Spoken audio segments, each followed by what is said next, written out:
I'm Caitlin Huxley, and this is The Art of Campaigns, where I talk election strategy with industry experts. Today's a little different. I'm talking to Ryan Bradburn, who's a local elected official who moonlights as a software developer, or maybe it's the other way around.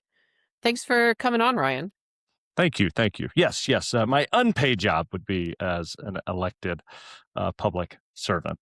My paid job is as a software developer. So, you and I have been working on something that I think is really cool. It is a software that automates a lot of the early processes of data analysis that an expert needs to do on the campaign. And I got involved in this because I come from having run in my own campaign and then talking with a lot of other individuals who have made the leap into running in their first campaign, just having no idea what to do, but then realizing, unfortunately, that just a lot of people don't vote. So, the amount of time and energy that you put into getting people out to the polls and to actually vote for you can be expended in the wrong places.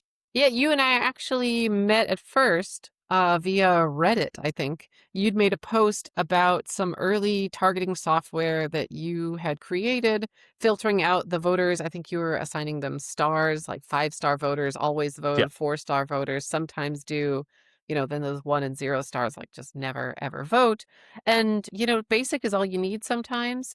I'm right. surprised continuously by the number of candidates who want to knock on every door, call every phone, send a mail to every house, and you see their budgets just explode as a result. Right, right. It's either their budget explodes or they become overwhelmed with what they need to do. And you can really see that it doesn't have to be overwhelming. Just for instance, on my street, I've got 10 houses, only three of them had individuals who actually show up to vote. I started as very simplistic voter propensity model as I learned the name of those systems are. And just right, if somebody votes all the time, I'll give them 4 stars, and that's somebody I definitely want to talk to. And then kind of filled in the gaps of maybe the neighborhoods that I wanted to target. And so it's been really wonderful to work with you to add on those more professional concepts to how we can enrich this voter propensity to really unlock the time and energy constraints that any campaign is going to have. It is really surprising. I think something like 60% of people are registered to vote. Then in any given year, about 70% of those people turn out. And if it's a gubernatorial or a municipal race or a primary election, it just really becomes something like 10% of the overall pop. Okay, maybe that's a little bit of an exaggeration, but a really small percentage. People are Yeah. often surprised. Oh, yeah. I mean, I was looking at one election, 6,000 people registered in the district. Only 300 people actually voted. But, I think we all have this concept of what elections look like based on your federal elections, your presidential elections. But that's just not really the case for the majority of campaigns. How do you locate those people, and how do you get those people that don't normally show up to show up because of you? So let me share my screen Okay. and then let's take a look at it. So I want to talk a bit about the dashboard first. And I think this is a particularly cool way to look at the state. Right, we're looking at your home state here, Georgia. You see the number of voters, the number of districts. We're just looking at the state representatives. But then there's the breakdown, the voter index, the number of registered voters in every district, and you can see how wildly they change from one to the next. Clearly, they're balanced to be about probably 75,000 people. And then in some of them, you can just see not only is voter turnout a problem Hmm.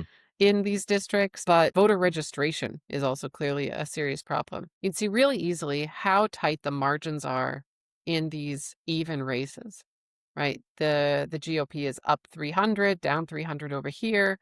And, if this district is balanced around 60 to 70,000 people, where the hell are all the registered voters? You could swing this district on voter registration alone, let alone turnout at 20,000 is ridiculous. We're looking at 50, 50, 40, 40. These are, sure, this is non-presidential years, but it's bad.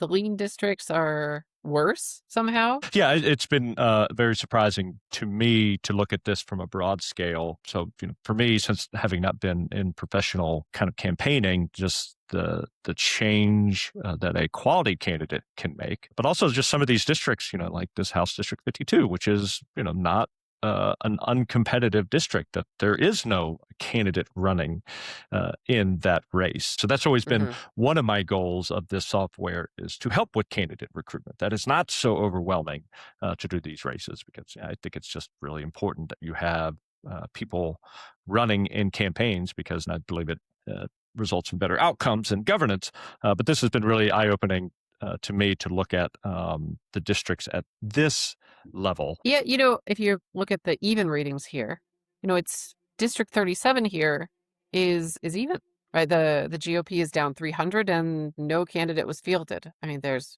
some Dems running against them.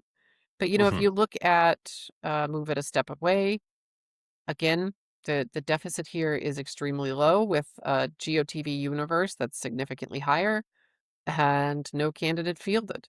Even when you were back here talking about HD 52, no candidate fielded. Okay, so this is a D plus 10. Maybe that's not, necessarily a winning race.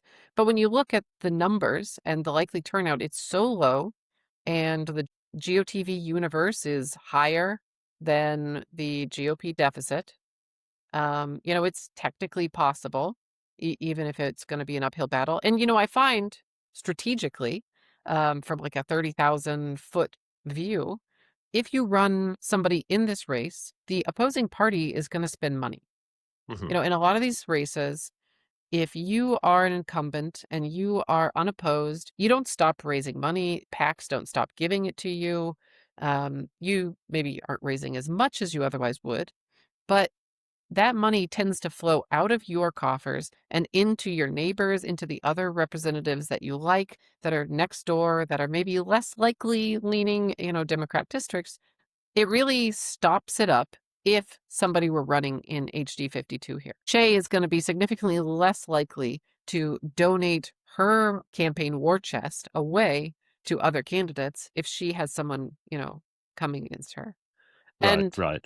so it's kind of a bummer to see. Yeah, yeah, and and certainly for this candidate, I personally think it's important to have a competitive race, because you're out there and you have to talk to people and you got to hustle, and you got to listen to opinions, good or bad. Versus if you're running unopposed, well, you can kind of just sit back. I think that's kind of one downside of kind of the lack of competition Mm. here, but you're missing those opportunities to grow those future volunteers for additional races. Yeah, with the way we manage campaigns nowadays using the neighborhood team model, it really is a long-term investment in the party organization of the district that you're running in, right? When you appoint somebody to be a neighborhood team captain and empower them to be a surrogate for you and your race, they are gaining experience, becoming perhaps a future candidate someday. But if nothing else, they're just becoming a more active citizen who is affiliated with your party. Like, and that can be nothing but good. So I want to take a little bit of a look at the district that we picked out. HD 149 is sort of one of those, right? The first look says D plus 8 likely. This is not necessarily a winnable district, percentage wise. But what really strikes me is the, again, the extremely low numbers. And maybe this is a Georgia thing. I haven't run a lot of races out in Georgia. Comparing it, there's clearly at least 13 to 15, but probably more like 25,000 voters, potential voters who are not registered in this district. You're talking about long-term development.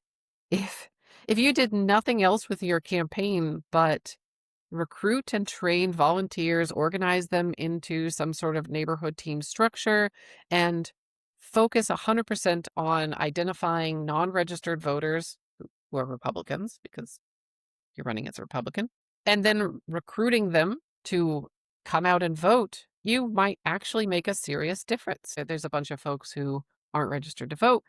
but there's a bunch who are.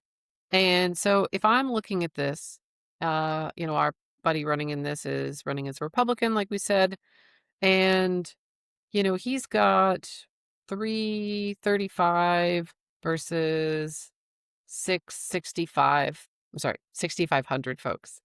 There's 5K in the middle, and they probably lean a little to the left, like the rest of the district. These are just the active voters, folks who have voted at least twice in one of the last 4 elections, the general elections, leaving us with 17,000 active voters. The fact is, in a district this size, even though we've just spent some time talking about how small it is, there's no way all alone, you and your volunteers are going to knock on every door enough times to have a conversation with all of these voters. You Yeah, have to make yeah. cuts. And Hmm. I know this district is geographically very stretched.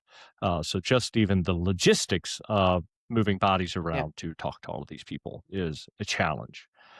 So, right, at some point, you have to make cuts, and it doesn't mean that you don't care about those people. It doesn't mean that you don't like them or that you don't want them to vote. It just means that the strategy that you deploy to talk to them more than likely needs to be focused, just because the logistics aren't going to allow you to do everything that you want. Yeah, definitely true. Definitely true. You hear a lot of folks who say they want to knock on every door. They want to say, let's knock on every door with an American flag.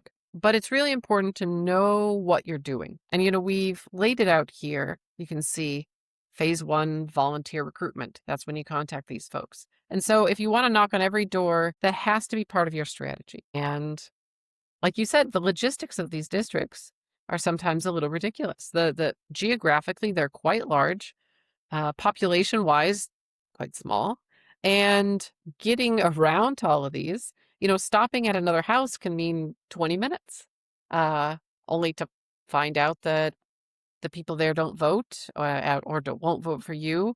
You're making an overgeneralization based on an American flag up front. Um, like as if liberals don't love America. And so it's fine, acceptable if you have the time, if it's part of your strategy in that phase 1. That's a lot of caveats. But Hmm. when we're talking about phase 2, identify and persuade, when you're looking for people who specifically are not Republicans and are not Democrats, well, then you should not be knocking on doors with American flags. We have such an amount of data nowadays that that making a snap decision is really unacceptable when you have a dearth of time and money to reach out to all the people who are already on your target list, right? Hmm. It really is begin with the end in mind. Make sure Hmm. that you know why you're going out today, why you're talking to these voters. Yeah, yeah. When I talk to candidates, one of the first things I say is, "You are going to be so tired, and you are going to have no time, and you are going to more than likely just be very frustrated with all of the great ideas that people are giving you as you get towards the end of the campaign. Because again, everybody wants to help you in your campaign. And everybody's got great ideas. You should do this, and you should do that, and you should do this.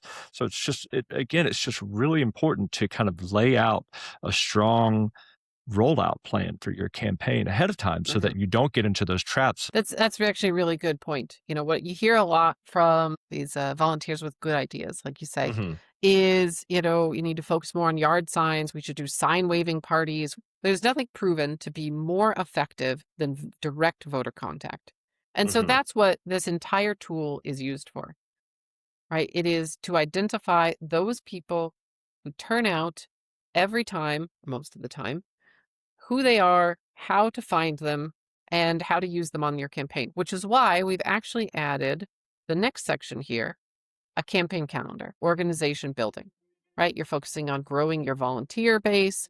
You're focusing on talking to folks from your party who are active, who are involved, and getting them organized and trained. There's very few things more important than organizing and training folks, Hmm.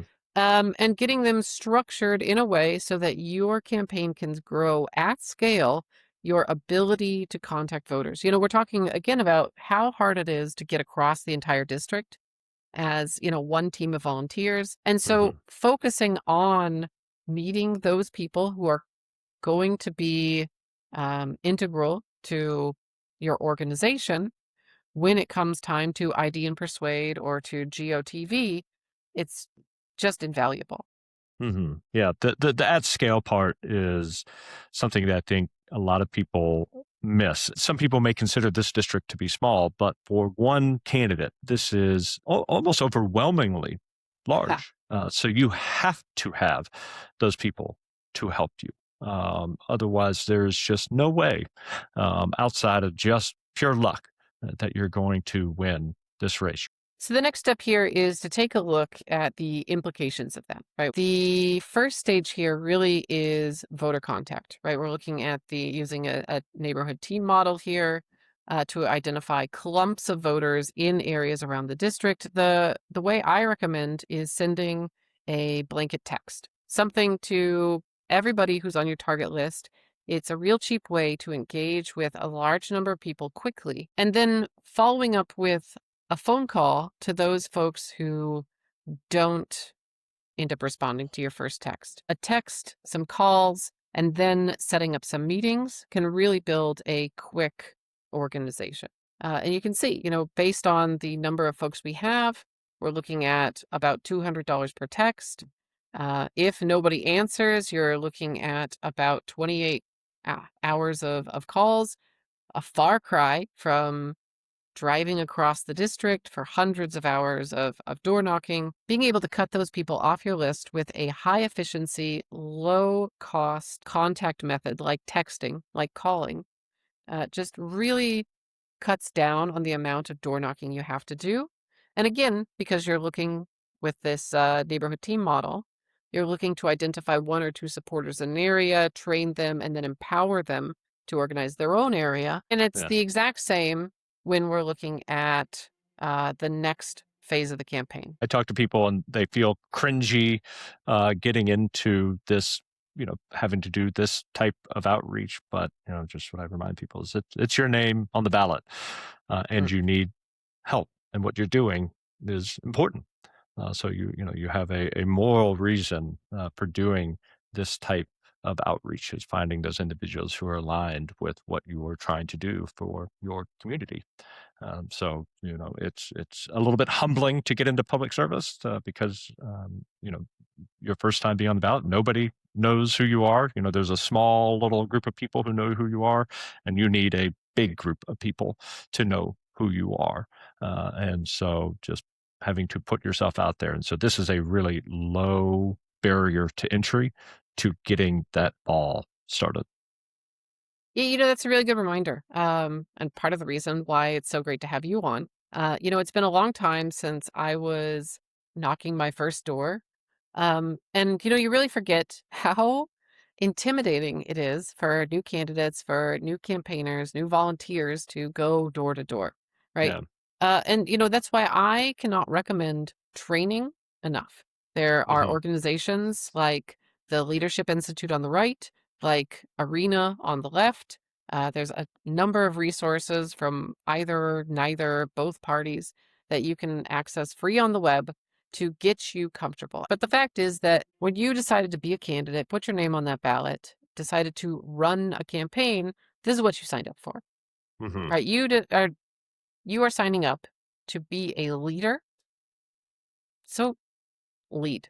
I mean, there's no greater experience, and in terms of the outcomes of a good public servant, being out there in the public and in people's homes to talk to them, where they are very vulnerable about the issues that are affecting their personal life, and the mass majority of people that I engaged with, it was a very positive engagement. Yes, there was a handful of uncomfortable situations, but the mass majority of people that I personally engaged with, it was a very vulnerable and humbling conversation. I had one lady, and I'll never forget this. She just started crying. She said, "I've never had somebody running for public office come to my house and talk to me. I just didn't think anybody cared."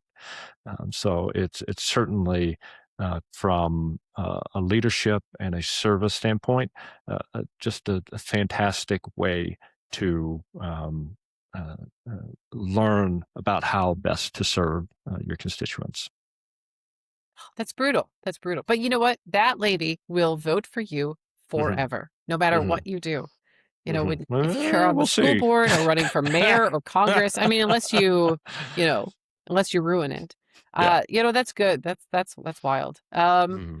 And it's really the same with the the second and third phase of the campaign, right? If you start off with knowing your target universe, making sure you're texting, calling, walking the rest of the doors, right? In When it comes out time to persuade, sending out mail, texts, doing digital, you can see how quickly, we're talking about a small race here, but these things add up. Hmm. Yeah. If you look through month by month what it takes to build a race here, it's a lot. Yeah. The final part of the software here that we built out, I think, is maybe the most useful. It's just the ability to take a look at the folks in your district who you want to talk to and export them, right? How do I contact these people? Well, that's easy. You pull up the voters that Hmm. we've already targeted for you. You click the boxes, which again, if you disagree and you want to talk to, I mean, look at these inactive voters here. 19,000 people. You look at the cost of a text to just these people, and then you imagine you're adding 4 times that, right? Why would you ever spend 5 times the amount you have to talking to, again, 80% of those people you're going to be texting are not active voters. And Right. so why would you? So Yeah. we can save so much money by just exporting this amount, sending it to your mail vendor, importing it back into Numenar or WebElect or whatever it is you're using, and targeting just these people. You and again, if you really don't want to limit yourself, then at least prioritize. Do Right. this 5,000 first, and then you can reach out to whatever, some low turnout Democrats if you really think you need the extra votes.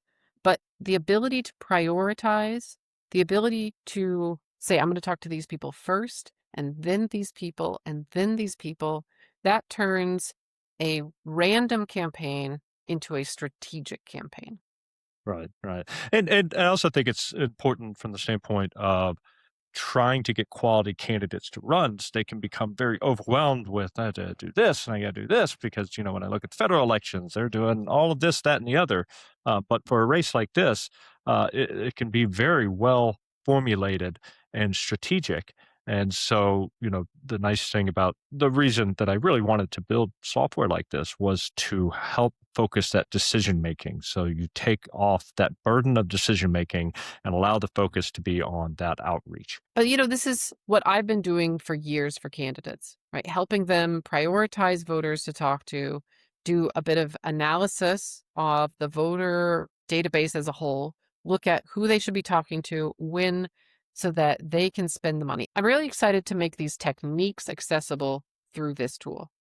Right, And right, so I really want to say, Ryan, how much I appreciate how much effort you have put in to really standardize the techniques that I've been using for years to really help these candidates make informed decisions. and I appreciate you for kind of feeling that more obligation to share these methodologies because it may be that you don't have that individual who has that kind of data wrangling expertise, but a lot of times it's just people don't know that they can Yeah, do these things, which yeah. is certainly in my first campaign when somebody suggested that to me, I was like, oh. well, that's a good idea. That makes perfect sense, but I don't have time to do it. And so it was just, late at night, just trying to figure that out. And I kind of, cobbled something together. So it's been real fun to work with you to take that cobbling together with more of what your professional techniques are, and being able to apply that, to software. And I am a big fan of the neighborhood model. I'm a big fan of volunteers in general, because I think if you're able to recruit volunteers, that's an indicator of you as a leader, as a public servant. And so to be able to develop software that then empowers them to be able to, on their own, in their own neighborhoods, perform that outreach. Not only does it scale your campaign, but it gives them the power. I think that's a good reminder. I say it a lot on this podcast, but I think the business of politics got too efficient. It got too good for a long time, and we've moved really far away from what politics used to be about, and that is making a connection between the elected official who's supposed to be representing them. And so, a lot of the times, like the story you shared about that lady who cried, it's wild to think, but I'm sure it happens all the time. Nobody talks to these voters anymore. I mean, not Mhm. nobody, that's obviously wrong. But it's not the prevailing strategy. The prevailing strategy is we're going to slam the district with digital strategies, just overwhelm it. We're going to mail everybody 7 times. And it is no wonder that the cost of winning one of these races has gone through the roof. People Yeah. are forgetting, that they're not just running a campaign, right? They're not just buying a seat with $200,000-$300,000 of mail. You're representing people. And the worst part about having to spend $200,000-$300,000 on mail and digital and texting and contacting and hiring a door firm to come in is you have to do it next cycle, and then Mhm. the next cycle, and then the next cycle, and then the next cycle. And if somebody comes in and does it better than you, or the guy at the top of the ticket is a dweeb for a year, or something happens, you know, you've lost them. Yeah. Yeah. And we talk about the neighborhood team model, but it's really an investment in the future, investment in your own longevity as an elected official. I feel a strong moral reason to produce software like this. Um, I believe that better outcomes in governance comes from candidates who are out there in their community talking to as many of their constituents as possible. That's awesome. That's awesome. And you know what? If you folks out there listening is just listening to what Ryan says and thinks, oh man, I agree with that.